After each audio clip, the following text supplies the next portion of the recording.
Ok, el día de hoy vamos a estudiar el tema que nos introduce a la unidad 2 de literatura occidental, que trata de literatura occidental.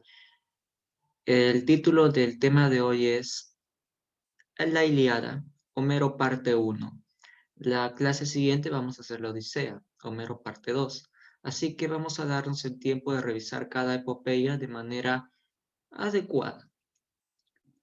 Tenemos aquí que en primer lugar revisaremos lo que es el clasicismo griego, después veremos características generales de la Ilíada, el poema homérico de Homero, revisaremos el argumento, algunas características formales y también analizaremos algunos temas que tiene esta epopeya. Entonces vamos a seguir. En primer lugar, para entender el clasicismo griego hay que entenderlo en su contexto socio-histórico. El clasicismo es una manifestación literaria que surge en la Grecia antigua. Se le denomina clásico por considerarse ejemplar, modélico o paradigmático, aunque el término no es griego, el término es latino. El término viene del latín clásicos, que está vinculado con la clase alta, el poder, la enseñanza o el saber. Y no se empleaba en la antigüedad griega, ni en la antigüedad romana, por cierto. Está identificado sobre todo con el periodo ático y con la polis de Atenas. Produjo obras y reflexiones teóricas fundacionales y determinantes en la literatura occidental. El clasicismo es el movimiento, quizá el movimiento fundacional de la cultura y del arte occidental, como lo conocemos. Y resulta de la síntesis de varias tradiciones culturales de Oriente, como la persa, china e india, así como del sincretismo cultural de los diferentes pueblos que fueron migrando a las regiones del Asia Menor, a la península balcánica, y que fueron confluyendo sus culturas hasta formar lo que consideramos como cultura clásica, especialmente la Grecia clásica. Tenemos en sus características que el clasicismo sostiene el equilibrio entre expresión y contenido. Es decir, esto se corresponde con la adecuación entre aquello que se dice y, y aquello a lo que se le hace decir.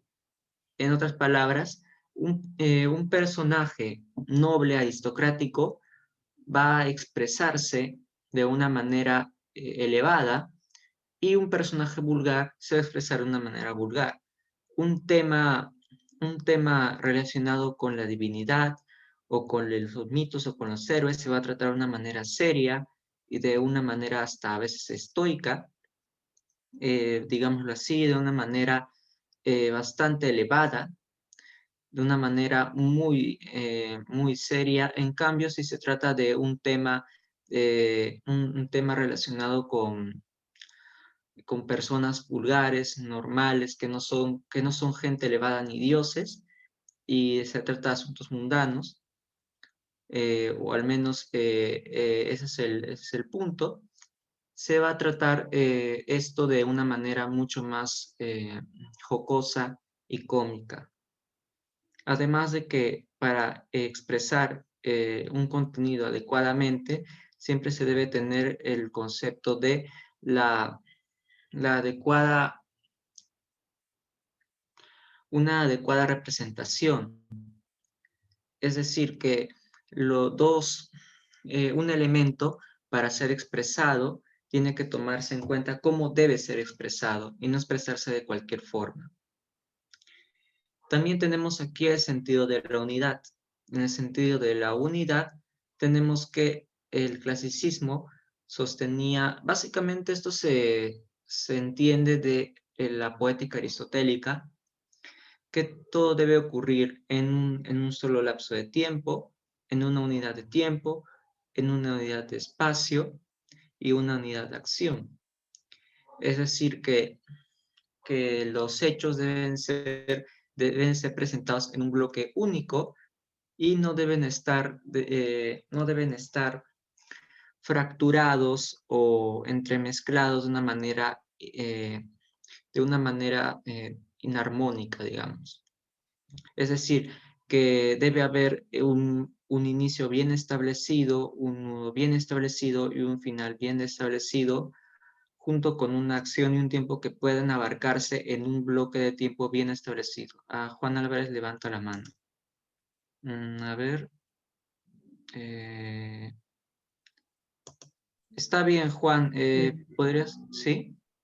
Profesor, disculpe, hay un buen número de estudiantes que están intentando ingresar. Dicen que había plazo hasta las 5:40 y ¿En en el chat serio? están escribiendo muchos. Espere un momento. Que había clase hasta las 5:40. El plazo de 10 minutos. Plazo de ventana, tolerancia 10 minutos. No, porque si yo no me equivoco, la clase empieza a las 5:30. El tiempo de espera era desde 5:20. No, Creo que sí. la reunión se activaba a las 5:30 y tiene que dar un plazo de 10 minutos, algo así, me explicaron. Di un plazo de 10 minutos y fue a las 5:20. Los 10 Es minutos que pasaron, ya no en el puedo horario dejar aparece ingresar más 5:30, no personas. 5:20, profesor. Profesor, es que la ¿Perdón? reunión, profesor, disculpe, es que la reunión se activa a las 5:30 y, o sea, antes nadie puede ingresar, No. no, nadie puede. Pero aún así Profesor, había bastante gente esperando a las 5. Cuando yo entré a las 5:20 a esperar a los demás, había gente ya entrando, así que no me parece eso realmente cierto. profesor, disculpe, es que hay profesores que empiezan, digamos, la reunión es a las 5:30 y tienen 10 minutos más, que sería hasta las 5:40, en donde empieza recién la clase. Y otros que empiezan 10 minutos, digamos, de 5:20, esperan hasta las 5:30, o sea, 10 minutos antes. Y ese es el caso de usted. Ajá, sí, es mi caso. Mi clase empieza a las 5:30 porque acaba a las 7. Es 1 hora y media de clase. Profesor, entonces en conclusión, en su clase debemos llegar 10 minutos antes de la hora dicha. Claro.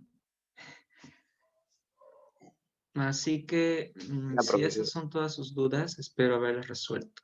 Ya, profe, Bien. gracias. Profesor, actívales por esta vez que entren, porque sería Lo más justo. siento, pero aparte de que no lo puedo hacer porque no está permitido, esto, el Zoom se me acaba de poner raro y ya no puedo clicar las opciones, así que aunque quisiera, no puedo. Entonces voy a continuar la clase nada más y vamos a continuar, ¿ok? Porque no quiero hacerles perder más tiempo. Entonces, como iba diciendo, un momentito.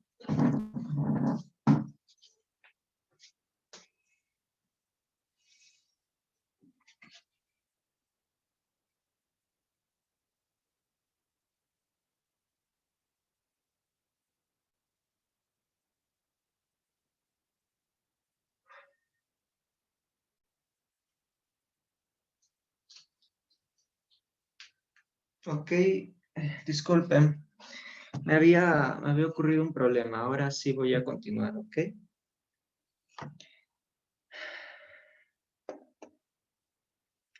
Como decía, el sentido de la unidad buscaba básicamente la armonía en un bloque unitario y fácilmente discernible, que no hubiera lados fragmentarios ni lados disímiles que no permitieran una comprensión unívoca de una comprensión unívoca de la obra en cuestión. Claro, esto en cuanto a forma y también en cuanto a contenido. De ahí que el equilibrio también se relaciona con la unidad. Y ahora tenemos la humanización de los dioses. Los dioses griegos no eran precisamente dioses perfectos en el sentido judeocristiano, es decir, que el Dios que tenemos nosotros, o bueno, los que tienen los cristianos, o el Dios que tenían los judíos, no es un Dios humano, es un espíritu moralmente perfecto, o al menos moralmente místico y perfecto, porque hay muchas acciones y decisiones que el Dios judeocristiano toma, o al menos le atribuimos que toman esas decisiones, y que para nosotros puede parecer algo totalmente amoral, pero nosotros por dogma asumimos que su decisión o que su posición moral es algo que nosotros no podemos comprender y es perfectamente superior a lo que nosotros podemos comprender. En cambio, los dioses griegos tienen cualidades bastante humanas, en el sentido de que tienen bastantes defectos, y defectos en el sentido de ser individuos o personalidades que pueden ser adúlteras, que pueden ser iracundas, que pueden ser vengativas, y sin embargo, no son seres humanos en sí. Esto hay que dejarlo bien claro. Tener cualidades humanas no te hace ser humano en la mitología. Porque aun cuando puedas tener cualidades humanas, si eres un dios, tus cualidades divinas te separan demasiado de los seres humanos, en el sentido de que iba a decir los dioses egipcios, los dioses griegos vivían en un entorno mítico, digamos el cielo, digamos santuarios, digamos eran errantes algunos, o estaban a disposición de otros dioses. A ver, Esteban, dime, ¿qué sucede? Profesor, tengo una duda. Dígame. Solo ha habido literatura en Grecia y en Italia, y no ha habido literatura más antigua que la literatura clásica. Buena pregunta. En realidad, hablamos de clasicismo como fundadora de la literatura occidental porque es la que le va a dar las formas fundamentales, y fundamental en el sentido de iniciales, en el sentido de fundadoras, en el sentido de, de que van a componer el núcleo central de lo que va a desarrollarse después. De hecho, el resto de la literatura occidental que viene después de la griega va a estar muy influenciada por esta, de modo que, de modo que el clasicismo, si bien no es la primera literatura que existe, es la primera literatura a la que le podemos denominar con todas las letras occidental. Es como decir, es la institución base de la literatura occidental. Sí hubo mucha literatura anterior, pero no se la considera, al menos para la literatura occidental, como base o fundamento clave o nuclear. Si bien de eso se encarga el estudio de otras ramas o de otros campos de la literatura o de la historia literaria, lo que a nosotros nos corresponde de acuerdo a los sílabos de estudio preuniversitario, siempre se empieza por el clasicismo griego. Espero haber resuelto tu duda. Profesor, por eso se le dice que Grecia es la cuna del conocimiento o algo así. Sí, por eso se dice que, aunque podemos decir también que los chinos o que los indios también tenían muchísimo conocimiento incluso antes que los griegos. Pero ¿qué pasa? De que los griegos formaron una sociedad que dio paso a que estas expresiones maduraran y se consolidaran como núcleos de lo que vendría después. Dado a que su organización político-social desarrolló un sistema y desarrolló también y también produjo una serie de intelectuales en determinadas características que determinó que que pudiera haber un florecimiento cultural único y sin precedentes en la historia de la humanidad. Bueno, claro, y más que nada le decimos ahora clasicismo clásico porque lo consideramos modélico, ejemplar, lo consideramos algo a imitar. De ahí que el neoclasicismo francés se haya basado tanto en intentar copiar varias características formales del clasicismo griego, Aunque claro, no va a tratar de dioses griegos ni de mitología siempre, sino que puede tratar también temas relacionados con las costumbres y la sociedad de su tiempo, del siglo XVII. Pero a lo que voy es que el clasicismo se llama clasicismo en sentido de terminología, porque se lo ve como algo a imitar, un modelo a seguir. Y ahora continúo. Como iba diciendo, en la humanización de los dioses griegos, a pesar de ser muy similares a los humanos en cuanto a sentimientos, su poder y su presencia y su importancia en la mitología los hacía muy distantes de los seres humanos, en el sentido de que podían los dioses olímpicos especialmente, podían vivir en una felicidad pues totalmente desconectada de la realidad de los hombres, que era sufriente e inconstante, y siempre regida a través de la voluntad de los dioses. Pero claro, esto es la cosmovisión griega. La cosmovisión judío-cristiana es bastante diferente. En primer lugar, porque solo hay un Dios. Y en segundo lugar, porque ese Dios es perfecto, o básicamente perfecto. Y si creemos que no es perfecto, es porque no lo entendemos. O al menos así nos dicta el dogma católico. Ahora, vemos que también una característica del clasicismo griego es culto al conocimiento. Esto significa que los griegos para la composición, no solamente literaria, sino también intelectual, tenían una valoración bastante alta al conocimiento y sobre todo el conocimiento matemático, especialmente lo que se conoce como aquello de que cuando Platón fundó su academia, escribió en la puerta que no entre a este lugar quien no sepa geometría. La geometría representa el conocimiento general. Esto es una sinécdoque. La geometría es la cara de presentación y el principal baluarte para los griegos, o al menos para Platón, del conocimiento. Y de ahí que el clasicismo griego haya florecido tanto en materia intelectual y básicamente fundó casi todas las ciencias que las ciencias, bueno, al menos en su manera antigua, fundó las ciencias antiguas que vendrían a ser los precedentes de las ciencias modernas, como la biología o la medicina, incluso en sus maneras bien occidentales. E incluso sus fundaciones científicas, matemáticas, lógicas, van a tener mucho, mucho valor y mucho estudio, incluso hasta el día de hoy. Por ejemplo, la lógica de Aristóteles, las reflexiones morales de Platón también se van a tomar muy en cuenta.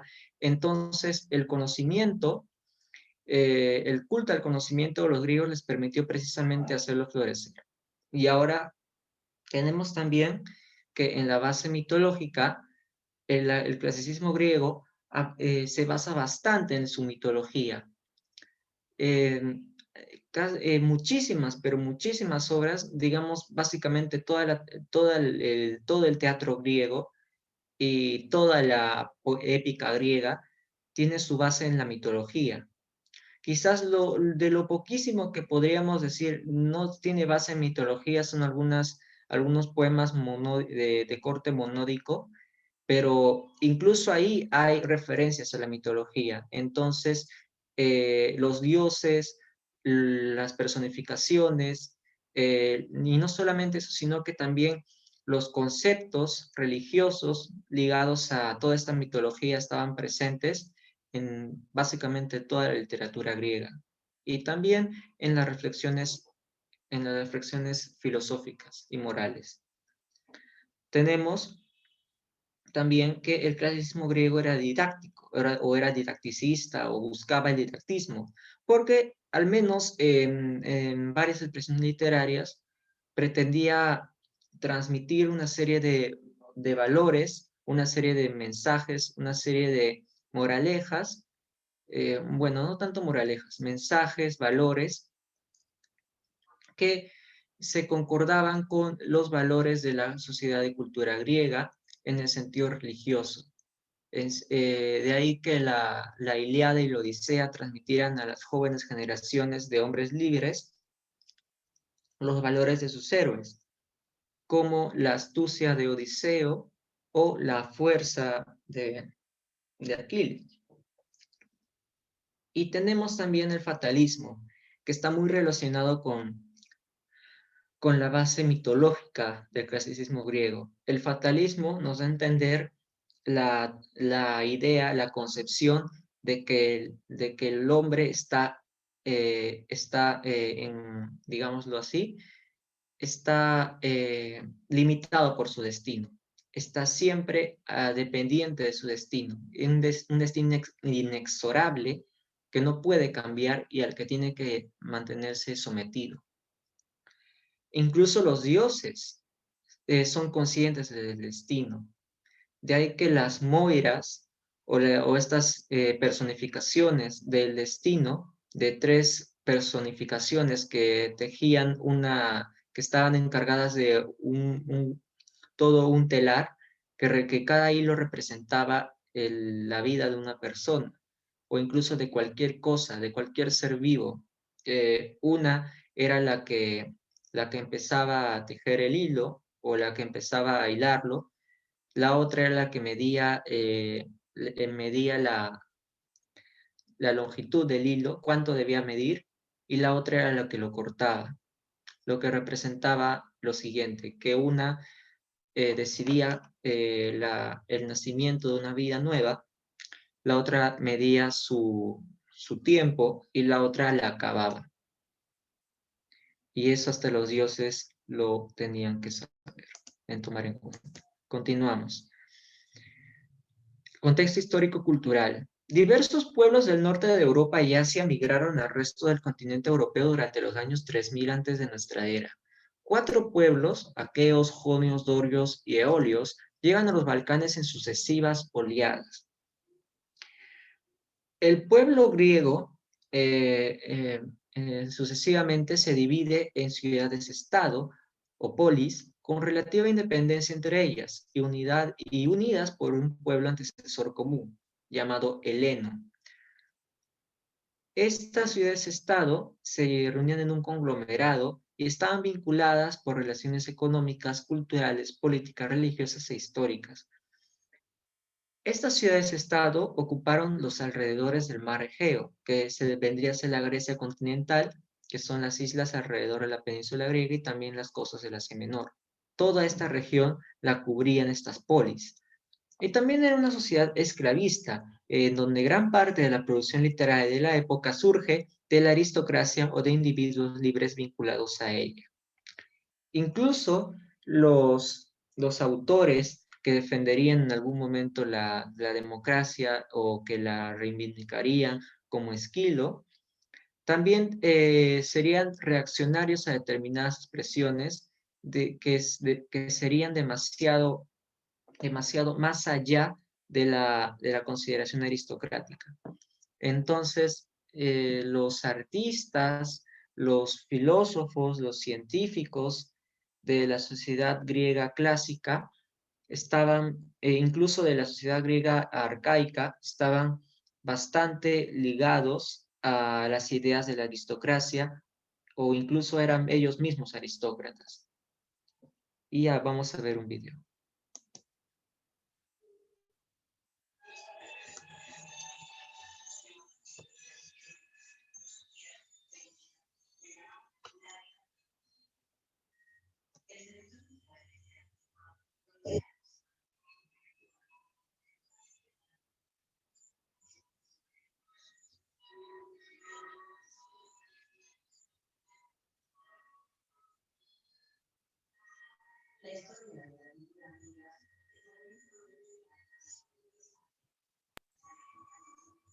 Profesor, disculpe, no se escucha. Ujú. ¿Perdón? Si No se podría escucha. configurar su audio, profesor, porque no lo logramos escuchar. ¿No están escuchando el video? Ajá, no Cre- escuchamos. Creo que ¿No al se momento, escucha? no, creo que al momento de compartir, ahí creo que de poner compartir con audio. Ya veo. Un momento. A ver, déjame ver un momento. Hay un pequeño problema. ¿Saben cuál es? Que es el siguiente. Ahora mismo no puedo poner el video porque los controles de la reunión están lagueados. No los puedo usar. Así que solamente voy a hacer mi clase. Uy, como está bien, no voy a poner los videos, ya que los pueden ver en su casa. Y además no puedo compartir ahorita el audio porque como ya les digo, no funcionan mis opciones. Así que solo voy a seguir. Aquí tenemos el mapa de la Grecia antigua. Aquí tenemos a la Grecia insular, a la Grecia continental, las cosas del Asia Menor. Y hay un puntito, en Jonia, tenemos acá, a ver, no lo puedo anotar. Aquí a la parte izquierda hay una pequeña islita, un pedacito de tierra. Por aquí, por esta zona, está Quíos. La ciudad de Quíos se especula que sería el pueblo donde nació Homero. Aquí tenemos los periodos de la historia de la Grecia antigua. Tenemos el minoico, el micénico, el dorio, el arcaico, el clásico y el helenístico. En los periodos de la literatura griega tenemos primero el arcaico o el jónico, que es el que vamos a estudiar con Homero, el periodo clásico o ático, en el que vamos a ver las tragedias, el periodo helenístico alejandrino y el periodo romano imperial, que lamentablemente no veremos por cuestiones académicas. Qué irónico, ¿no? Los poetas del periodo jónico. La tradición épica griega, sostenida en el mitos, es decir, a ese pensamiento prelógico que se basaba en que tenía su base en los orígenes, o que su base la tenía alrededor de los orígenes, que es tradicional y que es esencialmente narrativo, se difunde y pervive de manera oral, por medio de aedos y rapsodas. Los aedos eran aquellos poetas que componían y recitaban sus poemas, y los rapsodas eran aquellos que recitaban los poemas compuestos por los aedos. El aedo es un poeta que compone y recita un poema épico con acompañamiento musical. El rapsoda es un poeta que recita poemas épicos, mas no eran compositores ni tocaban algún instrumento. Los poemas épicos griegos eran compuestos de forma oral e improvisada. Se usaban recursos expresivos y técnicas de recitación transmitidas de generación en generación. Los poetas invocaban a la diosa de la poesía épica, o sea, Clio, para iniciar el sagrado ritual de la recitación. Entre los más importantes tenemos a Homero y a Hesíodo, si no me equivoco. En Homero tenemos ya las dos epopeyas que vamos a revisar, y en Hesíodo tenemos dos obras muy importantes que no vamos a revisar, llamadas los Trabajos y Días y Teogonía. Esta última se vendría a ser básicamente una Biblia, entre comillas, de la mitología griega, un intento sistemático de recopilar y de narrar la mitología griega.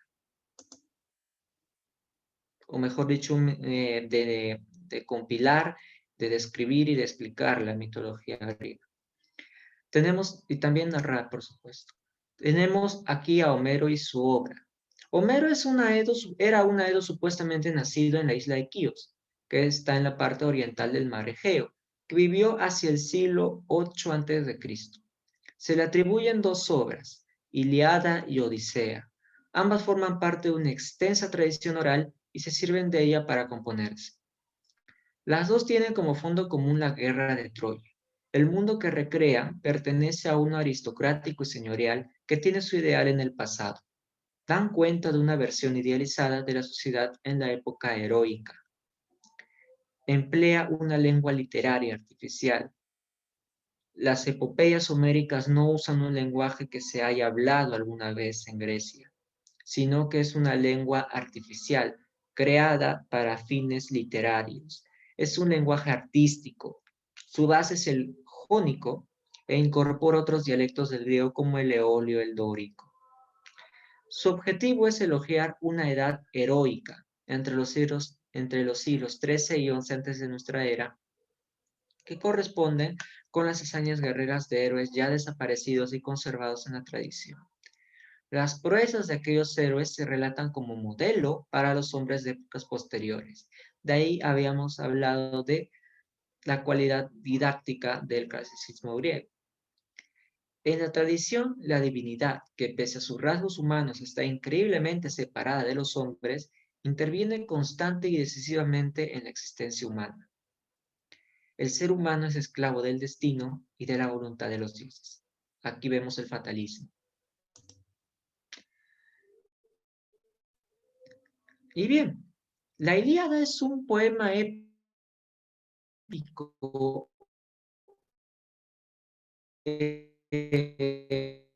muy importante, porque si bien el poema de Gilgamesh de Mesopotamia debería ser el poema épico más antiguo de la literatura europea,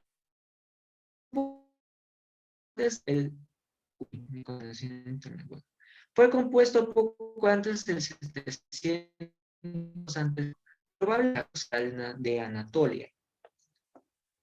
Santo catalecto es un hexámetro dactílico.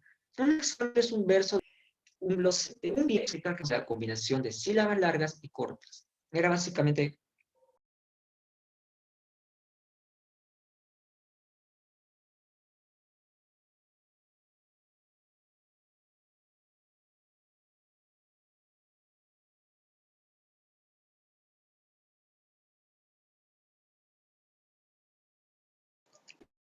hola muchachos, ¿qué pasó? Creo que su internet se cortó o perdió línea. Ah, ya veo, ya veo. Bueno, por lo menos creo que se sigue grabando, así que voy a continuar, ¿ok? Esto, qué problema, ¿verdad? Esto del internet. Bien, sigo. Como iba diciendo, un pie era básicamente una sílaba larga con una sílaba corta, o una sílaba corta con una sílaba corta, o una sílaba larga con una sílaba larga. Un espondeo eran dos sílabas largas, un dáctilo era una sílaba larga y dos cortas. Es combinación de sílabas largas y cortas, básicamente. Eso es un pie. Como unidad métrica del...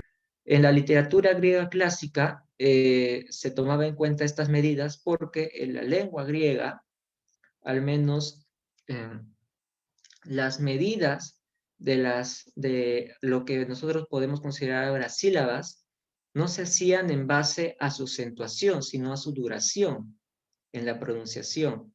Se determinaba que había sílabas que se pronunciaban en un lapso de tiempo más largo que otras. En cambio, nosotros vemos que en nuestras sílabas tenemos sílabas que son tónicas y otras que son átonas. Esto es muy diferente de la literatura griega clásica. Tenemos que los hexámetros homéricos se forman generalmente con 4 dáctilos. Una sílaba larga y 2 cortas, y 2 esposas.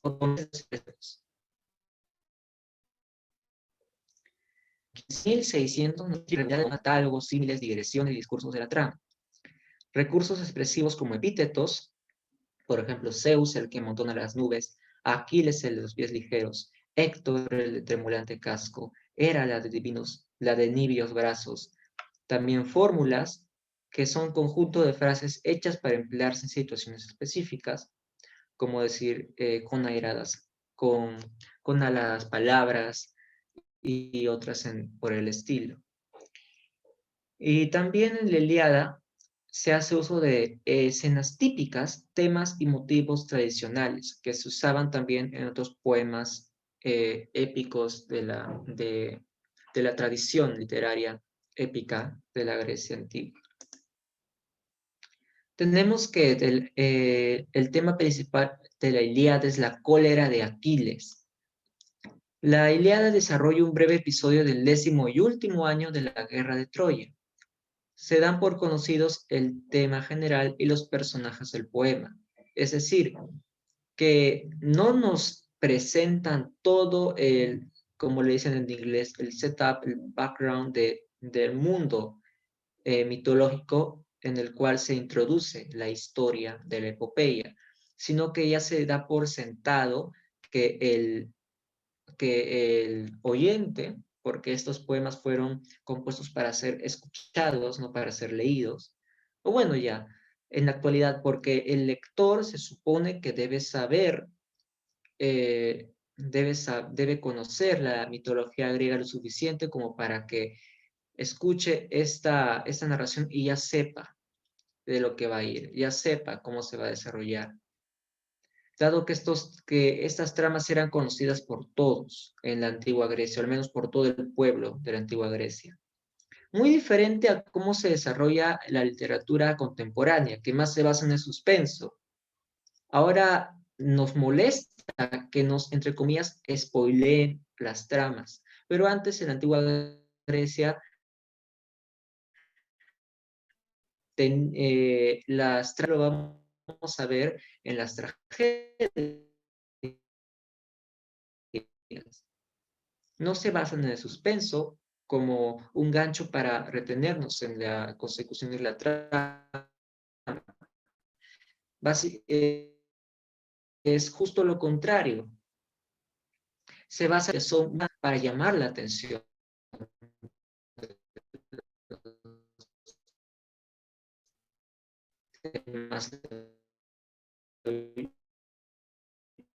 de los demás escuchas, de los demás oyentes. La muerte de Aquiles y el final de la guerra ya se toman por hecho el episodio de la guerra de Troya, episodios bien concretos.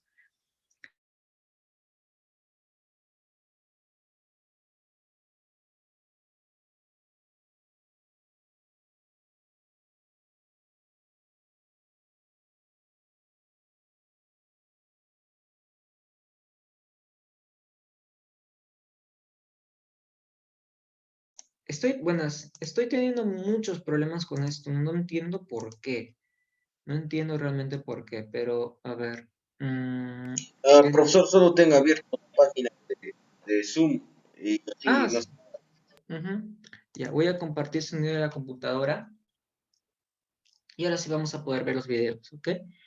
Bien. Si lo que sucedió antes ya se tomaba por descontado de que los oyentes ya lo sabían, lo que sucede después también.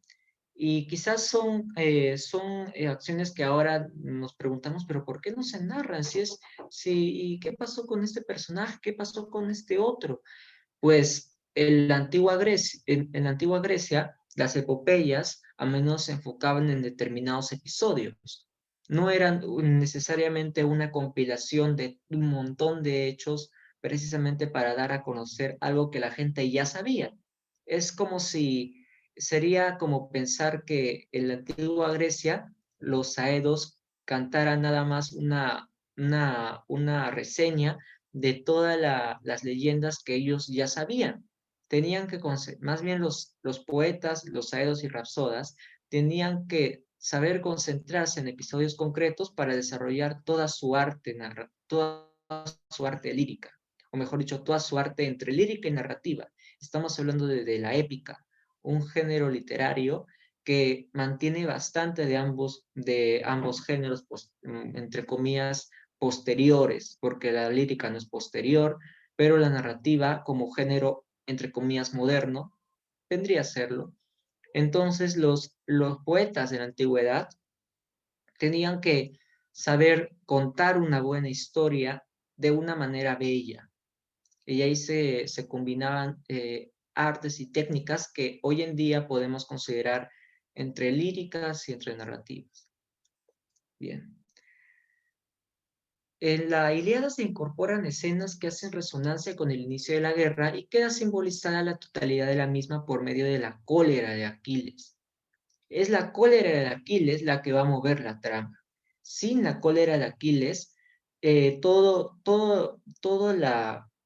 la sucesión de hechos no tendría una razón de ser.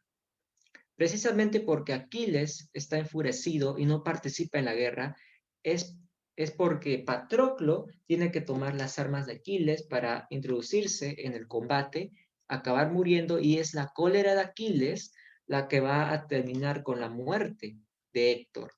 Entonces, estos dos hechos sumamente importantes que acabo de contar no hubieran sido posibles sin Aquiles y no hubieran sido posibles sin su cólera. Y esta cólera es la que hace mover, como ya dije, toda la trama. Y asimismo, la cólera de Aquiles simboliza la guerra. Aquiles allá de los griegos para conquistar la Anatolia.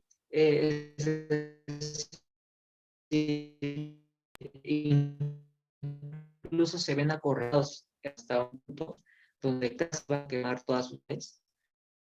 Y no le presenta ya el final de que los griegos van a ganar.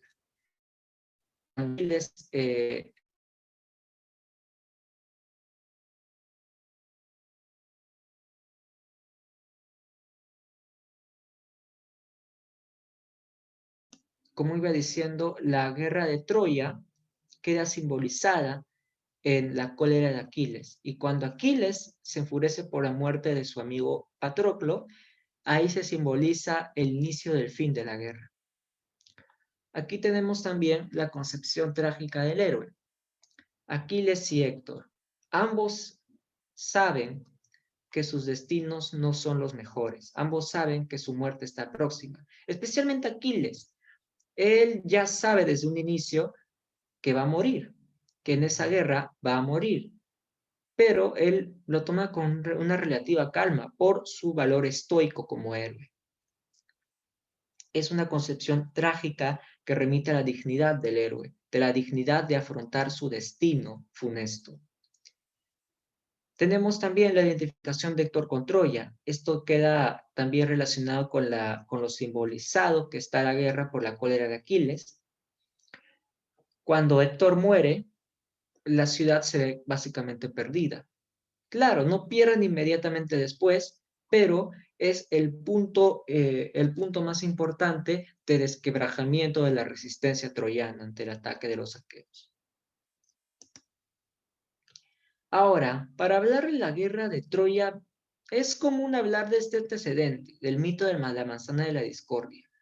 Y bien, a las bodas del rey mortal Peleo y la Oceánida Tetis, que fueron celebradas en el Olimpo, no fue invitada la diosa Eris, la discordia, la personificación de la discordia, dado que los humanos y los dioses la detestaban, y Iracunda, con deseos de venganza, entró a la boda de repente y dejó una manzana de oro junto a una nota que decía para la más bella. Al ver la manzana, las diosas Hera, Afrodita y Atenea entraron en disputa por ella.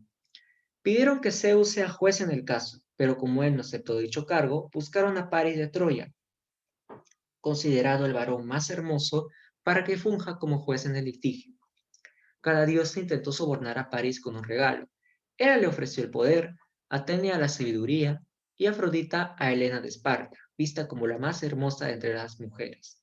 En otras palabras, o como se suele decir, Afrodita le ofreció el amor. Paris se decidió por la oferta de esta última diosa, de Afrodita. Y así fue como él raptó a Helena con ayuda de Afrodita, lo que desencadenó el conflicto armado entre griegos y troyanos. Sucede que Helena era esposa del rey Menelao, quien había recibido como huésped a París. El rey, afrentado por el rapto de su mujer por su huésped, llamó a su hermano Agamenón, y luego los dos convocaron a todo el ejército griego para entablar la guerra contra los troyanos. Y ahora, tenemos el argumento de la Ilíada. Es relativamente largo, así que vamos a ir punto por punto. Aún tenemos tiempo. La obra empieza con el poeta invocando a la musa de la épica para que cante, por medio de él, los acontecimientos funestos acaecidos por la cólera del Pélide Aquiles, rey de los Mirmidones. Crises, sacerdote de Apolo, le pide al atrida Agamenón que le devuelva a su cautiva hija Briseida, petición que Agamenón rechaza al tiempo que humilla al anciano sacerdote. Este después ruega a Apolo que venga a la afrenta. El dios lo escucha y toma represalias contra los griegos al disparar su arco, ocasionando una terrible peste en el ejército argivo. ¿Por qué estoy hablando de aqueos y de argivos? Bien, en la Ilíada, para hablar de griegos no se usa el término griego. Ese término es más posterior. Lo que se usa más bien es el término aqueo. Recordemos que estamos hablando de la época de una determinada... Esta epopeya se ubica en una determinada época histórica de la Grecia antigua. Se ubica básicamente en la edad oscura, en el periodo dorio, en el periodo arcaico, en el jónico. Se ubica en el periodo arcaico y está dando reminiscencia a hechos que habrían ocurrido en el periodo micénico. Entonces es Homero, un poeta arcaico, hablando de un suceso supuestamente ocurrido en el periodo micénico. A ver, por favor no activen su cámara. Bien, continúo. Tomando esto en consideración, tomando todo esto en consideración, tenemos que Homero se está adecuando a la época a la que se está remitiendo. Y tenemos también que tienen varias formas de llamar a los aqueos, también argivos, también dánaos. Sigo. Aquiles, viendo la situación, organiza una reunión con los demás griegos. El adivino Calcas explica el motivo de la furia del dios Apolo, porque entonces Aquiles, al escuchar la explicación, le reclama airado a Agamenón la devolución de Criseida. Agamenón acepta, pero no piensa quedarse con las manos vacías. Se va a llevar a cabo a la esclava de Aquiles, Briseida. Entonces, indignado por la arrogancia de Agamenón, Aquiles despierta su primera cólera, se retira del combate y por tanto retira su apoyo militar para los griegos y le pide a Tetis, su madre divina, que converse con Zeus para que éste actúe en perjuicio del ejército aqueo. Tetis habla con Zeus y éste acepta su petición, dado que ella ya la había ayudado anteriormente. Decide entonces, a través de un sueño de Agamenón, animar al rey a emprender la batalla contra los teucros. A los troyanos tampoco se les dice troyanos, se les dice teucros. Esto por una razón más histórica, prometiéndole un resultado exitoso. Agamenón, motivado por las promesas divinas, moviliza a su ejército para iniciar el combate. Mientras tanto, Héctor, jefe de las tropas troyanas, prepara a su ejército para la lucha inminente. Previamente, París, que está motivado por las increpaciones de su hermano Héctor, desafía a Menelao en un duelo singular, en el que el ganador se quedaría con Helena. Menelao acepta, se detiene temporalmente el combate y se inicia el duelo, pero cuando el aqueo está a punto de matar al príncipe Teucro, su protectora Afrodita lo cubre en una nube y se lo lleva a una habitación junto con Helena. Agamenón exige que se cumpla el acuerdo, ya que París huyó del duelo. Los dioses se reúnen en el Olimpo para tomar una decisión. Al final se decide que se reanuden las hostilidades entre ambos bandos. Atenea a través de un ardid, y esta ardid consiste en instigar a Pándaro a que dispare una flecha contra Menelao. El teucro Pándaro es incitado a disparar una flecha contra el aqueo Menelao. Todo esto provoca el reinicio del combate dejado a medias. Entonces los dioses toman sus bandos en la batalla. Hera y Atenea luchan a favor de los aqueos, Apolo y Hermes luchan a favor de los troyanos. En medio del combate, Diomedes logra herir a Afrodita y a Ares con ayuda de Atenea. Héctor, luego de despedirse de su esposa Andrómaca, lanza un reto a los mejores guerreros argivos. Se realiza un sorteo para determinar al rival de Héctor. Sale elegido Áyax de Telamón, con quien Héctor entabla feroz batalla. Pero cae la noche y los actos bélicos son suspendidos. Los aqueos construyen entonces una muralla para defender su campamento. Zeus organiza una asamblea en el Olimpo, donde ordena a los demás dioses que detengan su intervención en la batalla. Luego anima a los troyanos a perseguir a los griegos y hacerlos retroceder. Hera y Atenea intentan intervenir, pero son detenidas por Iris, mensajera de los dioses, que les envía la orden de Zeus de no entremeterse en el combate. Llega la noche y los teucros acampan cerca del campamento enemigo. Los griegos organizan una asamblea para discutir sobre el problema de Aquiles. Se decide enviar una embajada en la que están Odiseo y Áyax, para paliar la cólera de Aquiles y conseguir que éste regrese a la contienda. Sin embargo, el hijo de Tetis, Aquiles, rechaza sus propuestas. Se reanuda la lucha, en la cual los griegos empiezan a verse en una situación crítica. Salen heridos Odiseo, Agamenón y Diomedes. Aquiles manda a Patroclo a traer noticias de la guerra. Los teucros logran atravesar el muro y persiguen a los argivos hasta sus naves.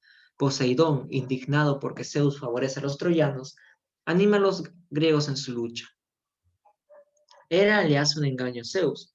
Lo seduce con ayuda del cinturón de Afrodita y luego lo duerme con la colaboración de Hipnos, el dios del sueño. Ya dormido Zeus, Hera insta a Poseidón a intervenir en el combate. Áyax consigue herir de gravedad a Héctor, lo que permite a los griegos volver a entrar de lleno en la batalla. Zeus se da cuenta del engaño y se enfurece con Hera. Manda a Poseidón, por medio de la diosa mensajera Iris, que se retire del combate. Zeus ordena a Apolo que anime a los troyanos. Héctor se recupera y él, junto con su ejército, logran acorralar a los aqueos hasta sus embarcaciones. El ejército troyano prepara el incendio de las naves donde se refugian sus enemigos. Patroclo ruega a Aquiles que ayude a los casi derrotados griegos, quien no acepta ir, pero envía a su ejército de mirmídones como tropas de apoyo. Los refuerzos van comandados por Patroclo, que lleva la armadura de Aquiles puesta para atemorizar a los teucros y ahuyentarlos. Al principio tiene éxito, no obstante, Apolo despoja a Patroclo de la armadura, dejándolo descubierto.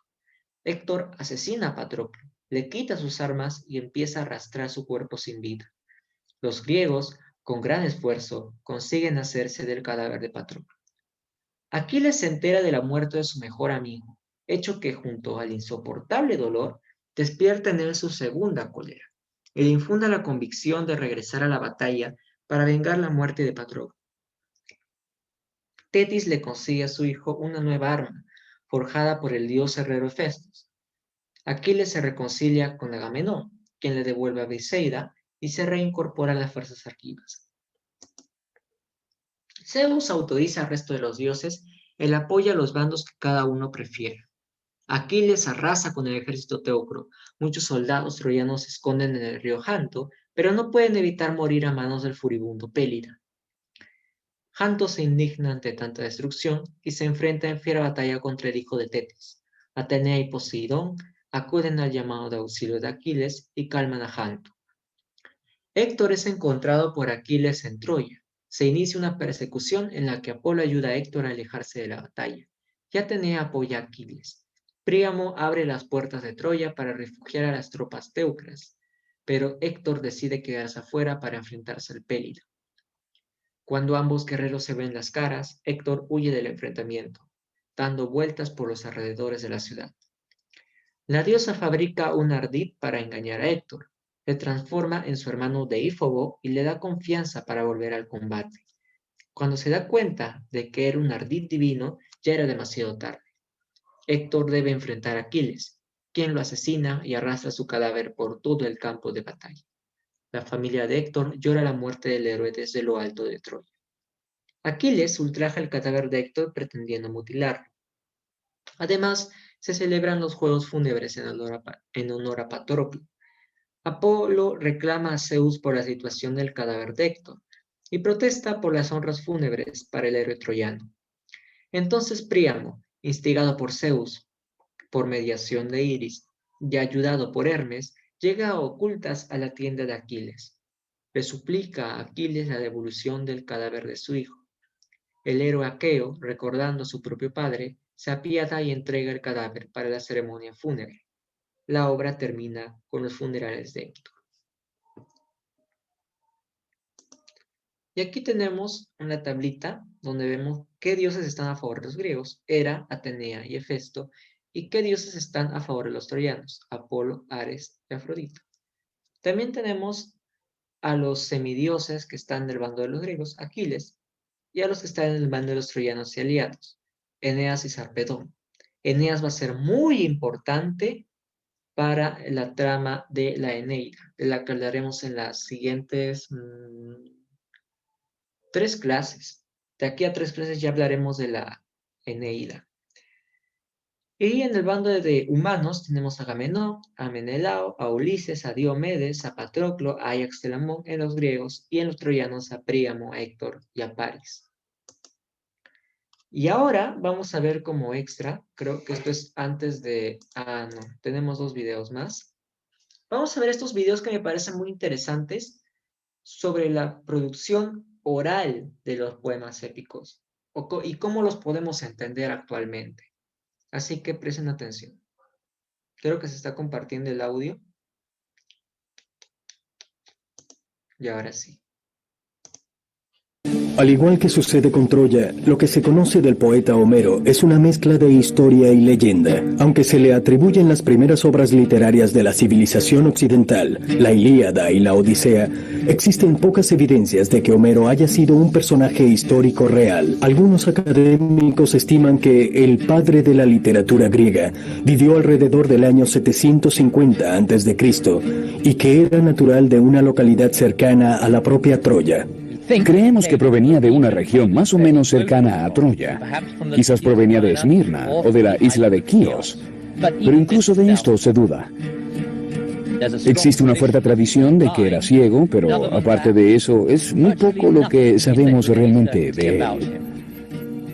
2 de los mayores misterios sobre Homero tienen que ver con el supuesto hecho de que alguien que vivió 500 años después de la guerra de Troya pueda recordar tantos detalles sobre las batallas y el derramamiento de sangre de aquellos 10 años. Además, ¿cómo pudo alguien recordar más de 16.000 líneas de la Ilíada y 12.000 líneas de la Odisea antes de la invención de la escritura griega como tal? Una respuesta posible es que Homero era descendiente de un linaje de cantores y contadores de cuentos. Si esto fuera cierto, significaría que la Ilíada y la Odisea no fueron escritas por un Homero, sino que fueron transmitidas a lo largo de las generaciones por una secuencia de muchos Homeros. Es perfectamente posible que los poetas hayan comenzado a cantar sobre este conflicto, transmitiéndolo de una a otra generación, aunque sin intención de ser históricamente precisos. Nadie tenía interés en eso. Todos los detalles y anécdotas sobre mujeres en huida, Aquiles y Héctor y el caballo de Troya se fueron agregando a lo largo de los siglos. Todas esas versiones de la historia fueron heredadas por Homero, y él les agregó su propio toque personal. Pero si Homero fue el último de un linaje de poetas orales, ¿cómo se transformó la historia de Troya de una canción aprendida de memoria en la primera anécdota escrita de la civilización occidental? En la década de los 30, un académico estadounidense llamado Milman Parry, equipado con algunas de las primeras máquinas de grabación portátiles, descubrió una manera de retroceder en el tiempo, a cuando toda la historia estaba plasmada en canciones. Parry hizo excursiones a diversas aldeas serbias del viejo mundo de los Balcanes y allí descubrió cantantes que, al igual que Homero, cantaban canciones épicas de antiguas batallas y héroes.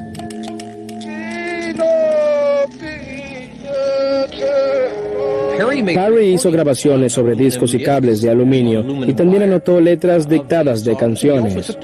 Parry descubrió que cuando se anota un poema oral, este tiende a hacerse mucho más largo que cuando se canta. Parry pasó más de un año investigando las tradiciones orales, transcribiendo y grabando canciones, algunas de las cuales eran tan largas como las de Homero. Parry descubrió que la memoria de los eventos históricos puede ser transmitida a lo largo de muchas generaciones sin dejar de ser precisa. Los bardos serbios cantan sobre la batalla de Kosovo, que tuvo lugar en el siglo XIV de la era cristiana. Sorprendentemente, hay recuentos escritos de héroes combatiendo a invasores que confirman la veracidad de estas canciones de 600 años de antigüedad. Es posible que la guerra de Troya haya existido y que la historia de la misma haya sido transmitida oralmente durante unos 400 años, hasta el 800 a.C., que fue cuando se transcribieron los poemas de Homero. Yo personalmente pienso que es posible. Tiene que haber habido una guerra de Troya. Si no, ¿por qué habría cantado alguien sobre sus hechos?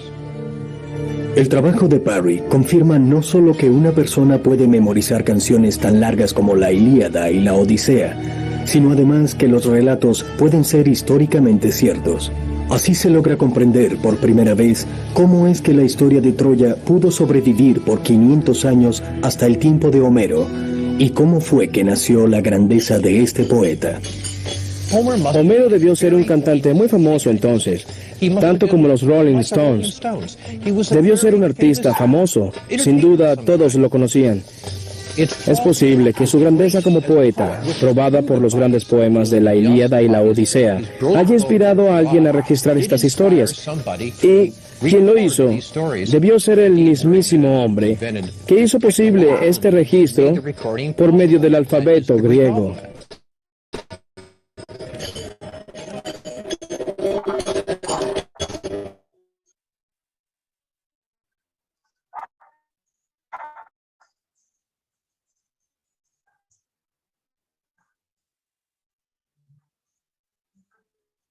Antes de Homero, las historias épicas eran memorizadas y cantadas. Usualmente estos cuentos orales eran cantados en las fiestas de los nobles y aristócratas. Un sistema de escritura. Según una de las teorías, alguien, el primer escriba griego, adaptó un sistema de escritura fenicio, agregó algunas vocales y diseñó así el alfabeto griego, con el fin de registrar las palabras de Homero. Este es un ejemplo basado en restos epigráficos de lo que pudo ser el texto original. Comienza del lado derecho y se leería de lado a lado, como gira el buey, comparando la escritura al arado como hacían los griegos. El campo se ara de un lado a otro. Ahora que Homero le cantaba a un escriba, estos heroicos relatos sobre Troya, los primeros de la historia griega en ser escritos, comenzaron a inspirar a un público mucho más amplio. En mi opinión, es porque fueron los primeros textos en aparecer en el alfabeto vocal griego. Como tales, fueron usados desde el mismo comienzo como la base para instruir sobre cómo usar el sistema. Por eso, cuando ibas al colegio en la antigua Grecia, estudiabas textos de Homero. Y eso fue así desde el día en que el inventor del alfabeto transcribió las palabras del poema. La historia de Troya, de Homero, se convirtió en instrumento de enseñanza del lenguaje y la literatura. Es decir, pasó a ser la base misma de la civilización occidental. En los 3000 años que siguieron, esta historia inspiró a los más grandes escritores griegos y romanos, a los artistas del Renacimiento, a Shakespeare y a los cineastas de Hollywood. Pero a lo largo de los siglos, la verdadera historia de Troya ha sido desdibujada por el mito. Y la ciudad de Troya, que ya era una ruina en tiempos de Homero, fue quedando enterrada y perdida en las arenas del tiempo. Hasta que en el siglo XIX, un rico aventurero inspirado por el recuento homérico de batallas derramamientos de sangre, deseo y engaños, salió en busca de sus tesoros y de la verdadera historia de Troya.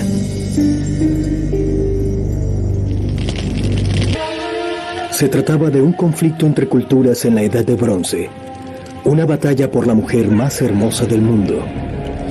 Esta historia de héroes, sangre, deseo y engaño, original de una época anterior a la escritura, fue transmitida por vía oral durante cientos de años, hasta que el mayor de los poetas cantores griegos, Homero, la cantó de una manera tan potente que hizo que se inventara el primer alfabeto griego. La Ilíada y la Odisea de Homero fueron las primeras obras escritas de la antigua Grecia, y se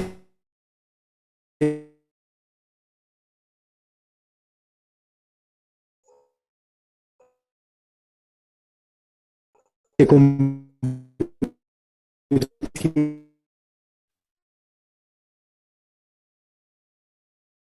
en el fundamento mismo de la civilización. Un poeta llamado Albert Lord, Albert Lord es el estudioso, es el académico que en su libro The Singer of Tales va a recopilar y va a hacer un estudio de la composición oral épica, y el poeta en cuestión se llama Abdon Mededovic. Discúlpenme la confusión. Ahora vamos a escuchar esto.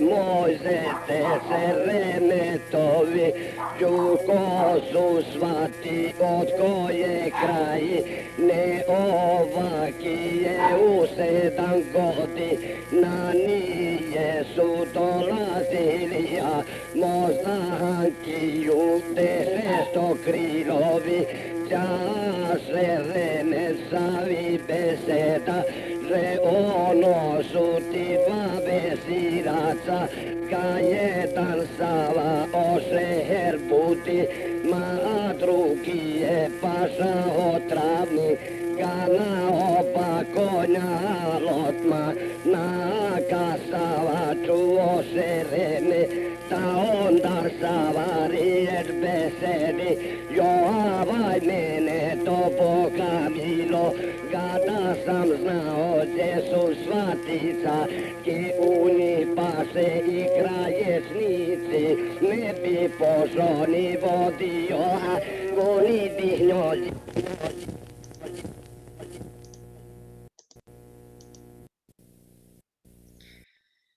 Y bien, acabamos de ver una recitación oral memorística, básicamente mnemotécnica, para recitar un poema de memoria, totalmente de memoria, y con el acompañamiento musical. Entonces, aquí tenemos un fragmento del canto 1. ¿Y cómo sería si quisiéramos recitar al estilo homérico? Una recitación de ese tipo. La cólera canta, oh diosa del Pélida Aquiles, maldita que causó a los aqueos incontables dolores, precipitó al Hades muchas valientes vidas, de héroes ellos mismos los hizo presa para los perros y para todas las aves, y así se cumplió el plan de Zeus, desde que por primera vez se separaron tras haber reñido el Atrida soberano de hombres y Aquiles de la casta de Zeus. Perdón, alguien había levantado la mano. ¿Hola? Sí, yo, profesor. Quería preguntar si, ¿cómo se llama? De eso de la investigación de la Ilíada, viene en un examen de admisión. No. No, es algo más bien que les he querido poner porque me parece interesante saber, o sea, que para los estudios sería el tema. Puedes tomarlo como una curiosidad, pero está relacionado con el tema, porque esto se relaciona con los estudios para comprender la composición de las epopeyas homéricas. Básicamente, se puede avanzar bastante en el estudio de las epopeyas homéricas y en general de la tradición épica griega antigua, si tomamos en cuenta sobrevivientes de una composición mnemotécnica, memorística y oral. Y bien, pues esto nos sirve para poder comprender cómo estos mecanismos, estos recursos se mantienen hasta recientemente, hace un siglo nada más, hace 50, 60 años. Entonces nos sirve bastante, de hecho. Imagínate, estas personas, este señor en especial, Avdo Mededovic, está contándonos un poema que narra una historia tradicional creo que desde el siglo XIII, XIV, entonces es bastante tiempo y se ha desarrollado y se ha mantenido en el tiempo a través de una tradición, y no solo de recursos, sino también de gente, personas que se transmiten estas técnicas de generación en generación para crear verdaderos poetas populares. Entonces, ahí lo tienes. Y bien, ¿quién quiere leer lo que sigue? Me había quedado en la casta de Zeus. ¿Quién quiere leer lo que sigue?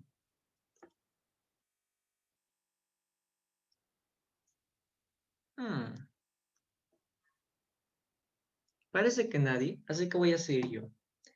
¿Quién de los dioses lanzó a ambos a entablar disputa? El hijo de Leto y de Zeus, o sea, Apolo.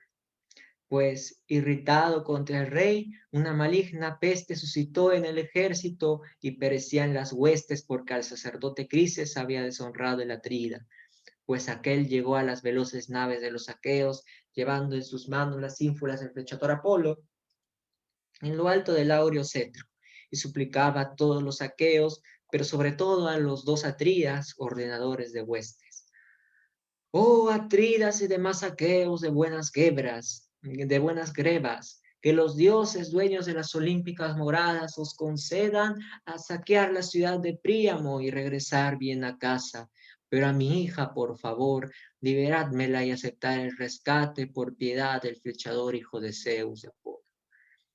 Entonces todos los demás aqueos aprobaron unánimes respetar al sacerdote y aceptar el espléndido rescate, pero no le plugó en su ánimo al atrida Agamenón, que lo alejó de mala manera y le dictó un riguroso mandato. Viejo, que no te encuentre yo junto a las cóncavas naves, bien porque ahora te demores o porque vuelvas más tarde, no sea que no te socorran el cetro ni las ínfulas del dios. No la pienso soltar, antes le va a sobrevenir la vejez en mi casa, en Argos, lejos de la patria, aplicándose al telar y compartiendo mi lecho. Mas vete, no me provoques y así podrás regresar sano y salvo. Así habló, y el anciano sintió miedo y acató sus palabras. Marchó en silencio a lo largo de la ribera del fragoroso mar, y, yéndose luego lejos, muchas súplicas dirigió el anciano al soberano Apolo, al que dio a luz Leto de hermosos cabellos. Óyeme, oh tú, el de argénteo arco, que proteges Crisa y la muy divina Sila, y sobre Ténedos imperas con tu fuerza, oh Esminteo, si alguna vez he techado tu amable templo, o si alguna vez he quemado en tu honor pingües muslos de toros y de cabras, cúmpleme ahora ese deseo, que paguen los dánaos mis lágrimas con tus dardos. Así habló en su plegaria, y feo Apolo le escuchó, y descendió de las cumbres del Olimpo airado en su corazón, con el arco en los hombros y la aljaba tapada a ambos lados. Resonaron las flechas sobre los hombros del dios irritado, al ponerse en movimiento, e iba semejante la noche. Luego se sentó lejos de las naves y arrojó continuo una saeta, y un terrible chasquido salió del argénteo arco. Primero apuntaba contra las acéremas y los ágiles perros, mas luego disparaba contra ellos su dardo con asta de pito.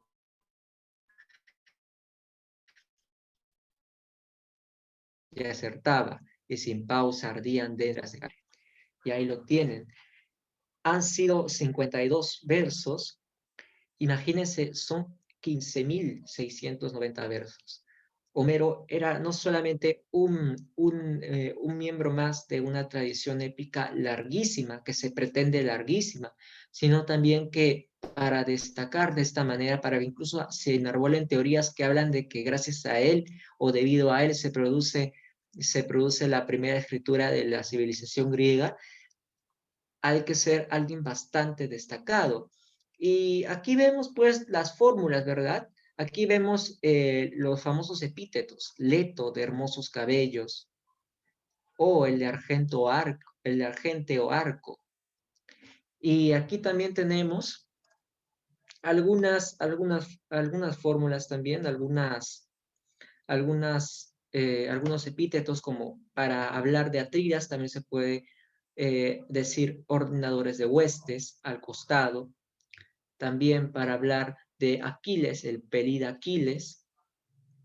Y también tenemos una determinada fórmula, un determinado recurso, un recurso poético, un recurso de los poetas griegos, que es uno que no está aquí, es uno que está, si no me equivoco, en el segundo canto, que consta en el catálogo de las naves. En esta parte se narra o se relata, se enumera todo el catálogo básicamente de, ¿cómo le dicen a esto? Armamento naval. Todas las naves, todos los barcos que tenían los aqueos, y también básicamente todos los soldados que habían, todos los soldados importantes que habían en ese enfrentamiento. Entonces, esto se presume que es común de demás tradiciones épicas, de demás poemas épicos anteriores, y así. Aquí podemos ver entonces una pequeña fracción de la Ilíada. Y este comienzo es muy fuerte, especial. De la cólera canta del pélida Aquiles, que causó a los aqueos incontables dolores. Y toda esta presentación es muy fuerte y al mismo tiempo muy contundente y muy precisa para ubicarnos en dónde y en qué sucesos se van a desarrollar todos los cantos. Y ahí pues lo tenemos. Ahora, vamos a hacer algunas preguntas antes de que los 5 minutos finales. Vamos a hacer unas 2, 3 preguntas, ¿ok?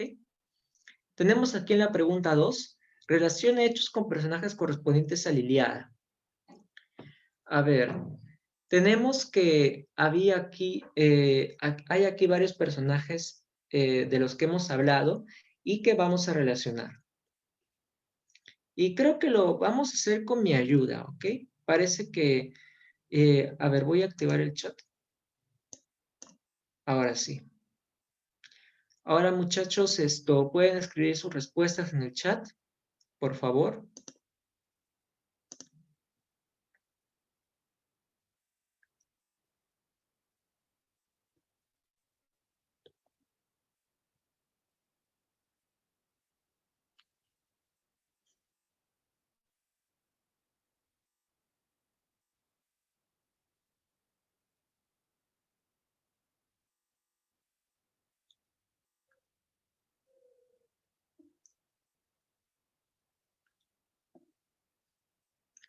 Les voy a dar una pista en la pregunta 3. Recuerden la cualidad humana de los dioses. Recuerden las propiedades humanas de los dioses, sus características humanizadas. Y en la pregunta 2, bueno, recuerden, ¿quién es el que en qué personaje se convierte Atenea para engañar a Héctor y decirle que va a ayudarlo a enfrentar a Aquiles?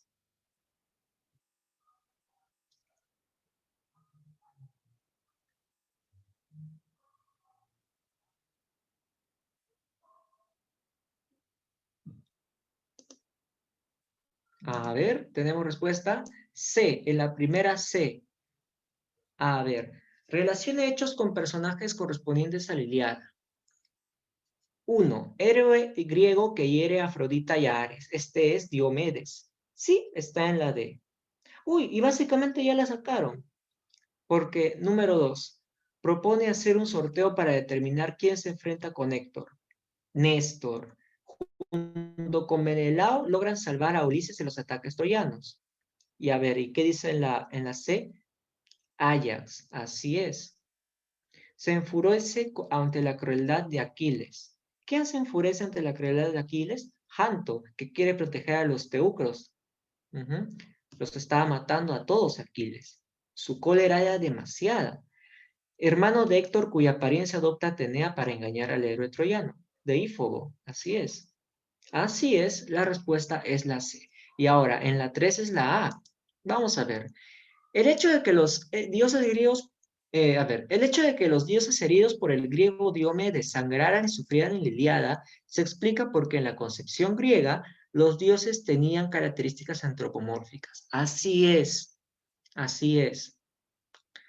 Sangrar y sufrir son cualidades muy humanas. Bueno, especialmente sangrar, ¿no? Y se habla de una negra sangre. Así es. Y el sufrimiento, un sufrimiento mostraba un amor de una manera bastante humana, de hecho. Entonces, estos dioses humanizados de la Grecia, su humanidad o similitud con el ser humano a través de su sufrimiento. Y tenemos un poquito más de tiempo. Las dos preguntas. Una de la que ya deben saber bastante y otra también. Que es también que les doy una pista, es aquella en la que se hace una comparación explícita, que vimos en la clase pasada, que usa la fórmula como o cual.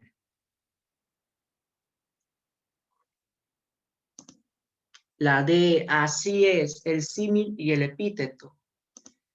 El símil quizás no lo hemos visto en el fragmento que hemos leído, pero cuando el propio narrador, digamos, el propio narrador nos relata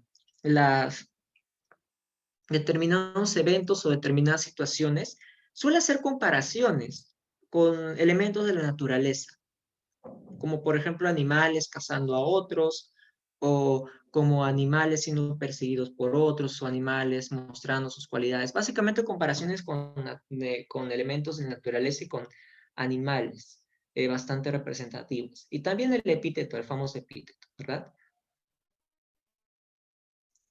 Aquiles, el de pies ligeros. Héctor, el de tremolante casco. Ulises, fecundo en ardides. Y ahora la 4B dice, la 4 y la 4, me dicen acá que la B. La obra La Ilíada, poema homérico, comienza con... no empieza con la B. No, el mito de la manzana de la discordia es un antecedente. A ver, ¿qué habíamos leído nosotros aquí? Vamos a ver, el canto...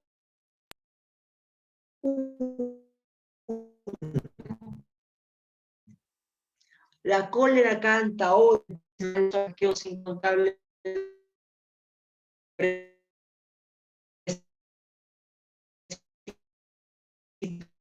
espirituales, muchas valientes vidas de héroes, ellos mismos los hizo presa para los perros. Y perecían las huestes por cada sacerdote de crisis.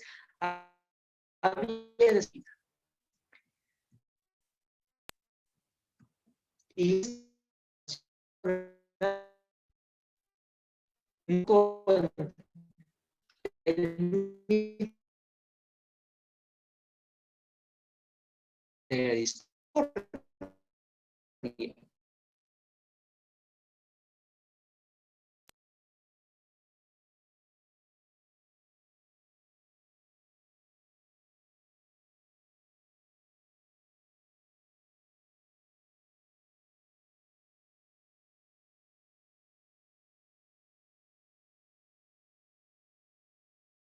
Buenas muchachos, perdonen por el corte, no sé qué está sucediendo. Bien, como iba diciendo, La Ilíada no empieza con el mito de la masonería. Porque el mito de la masonería es un antecedente para la historia. No está dicho en la Ilíada. No se explicita ni se implicita en la Ilíada.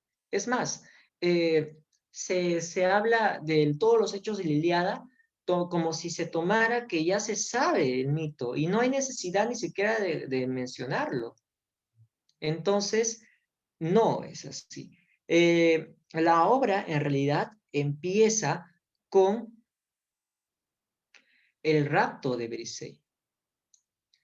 El rapto de Briseida por Agamenón es lo que hace que comiencen los hechos. Así es. La A es la que hace comenzar. Es la respuesta correcta. Y así pues, muchachos, felizmente o lamentablemente, como lo quieran ver, ya se nos ha acabado el tiempo, así que voy a mandar el formulario. Ahí lo pueden, ahí está el link, ahí está colgadito, y voy a cerrar el chat para que no se pierdan, ¿ok? A ver, chat. A ver. Me pregunta la historia de la caja de Pandora. No tiene mucho que ver con este tema, pero en pocas palabras, en muy pocas palabras, es Pandora recibiendo una caja que no debe abrir, que abre por la excesiva curiosidad y que termina soltando los males del mundo. A ver, me está levantando las manos. A ver, está bien. Uno, por favor, que me pueda decir lo que quiere decirme. A ver. Ah, verdad. Ya, ahora sí. Profesor, creo que el formulario todavía no está habilitado para poder escribir nuestra Perdón. asistencia. Entonces, ahorita mismo dejo de compartir pantalla y lo habilito. De mí dice que ya se rellenó el formulario. Ahorita lo arreglo. Un momentito.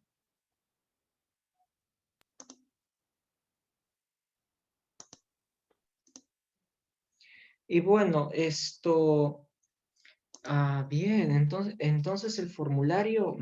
ok, voy a revisarlo rápidamente. Entonces voy a dar un poquito más de tolerancia ya. A las 7:05 voy a cerrar el formulario para que compense el tiempo que se está perdiendo ahorita. Disculpen, había olvidado algo tan importante, no puedo creer. A ver.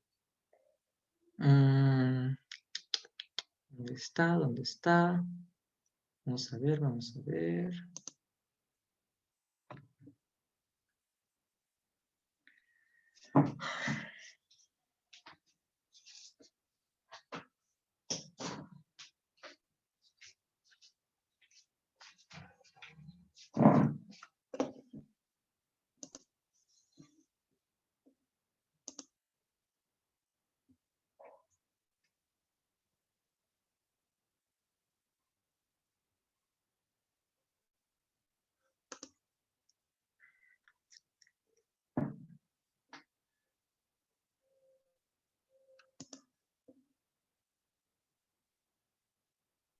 Profesor, disculpe, no me deja rellenar el Sí, formulario. estoy Me intentando dice que arreglar ese ya no se problema. acepta. Espera un momento, por favor. Ok. Disculpe.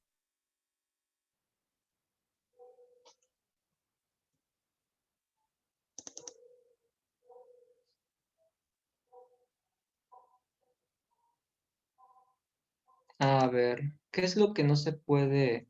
Ahí está. Ahora sí, estoy aceptando respuestas. Me había olvidado de algo tan simple. Perdone. Ahora sí. Ahora tienen 5 minutos, empezando desde las 7 hasta las 7:05. Y voy a compartir lo que se supone que debo compartir por protocolo, por mandato. Ahí tienen el resto de preguntas. Pueden hacerlas en la comodidad. Así que ahí tienen un video más que no puse porque no había tiempo. Y ahí tienen, acá está.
Profesor, ¿ya podemos retirarnos? ¿Se han llenado el formulario? Creo que sí, ¿verdad? Sí. Hasta luego, profesor. Sí, hasta luego entonces. Chao. Hasta luego, profesor. Muchas gracias, profesor. Hasta luego. Gracias a ti por venir. Profesor, Dígame. Perdón, no te escucho. ¿Puedes repetir?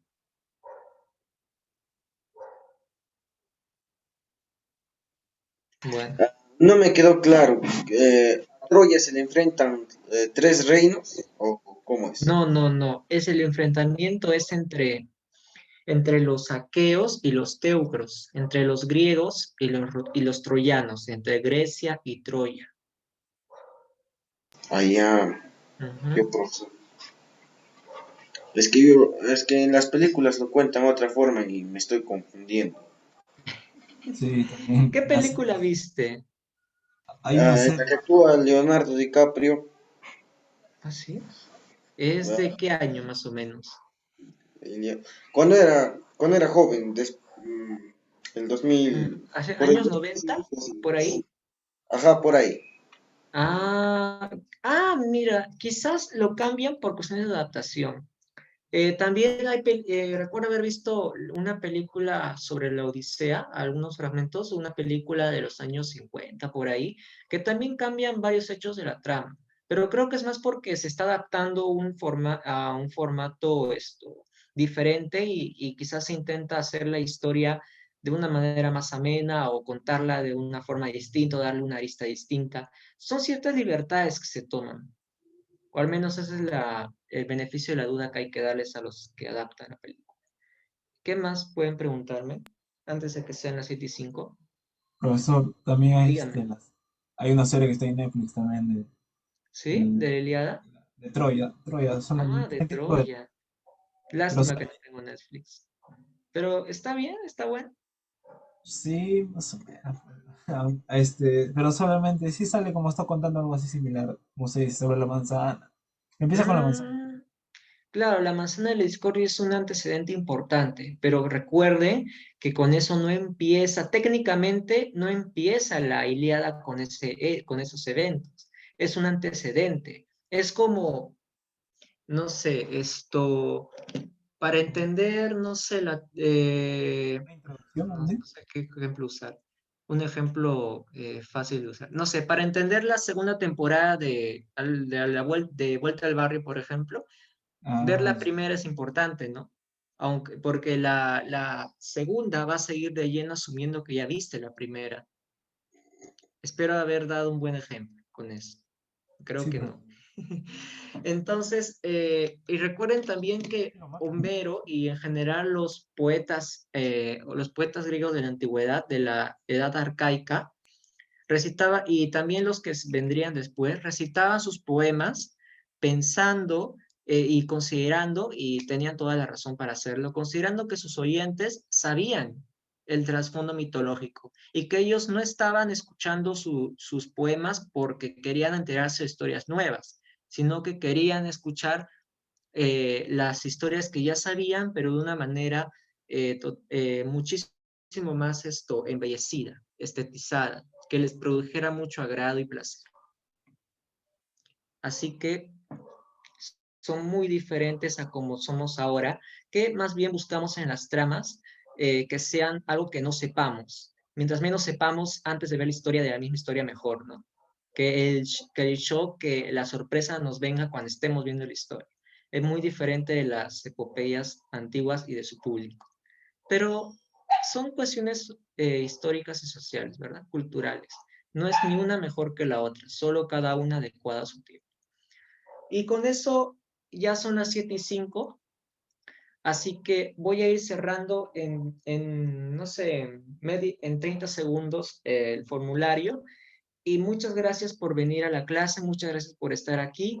Lamento los problemas que ocurren y nos vemos en la siguiente sesión que corresponde a la Odisea. Así que recuerden revisar también la diapositiva que la voy a colgar en el claro. Nos vemos pronto. Ya, profe, cuídense, nos vemos.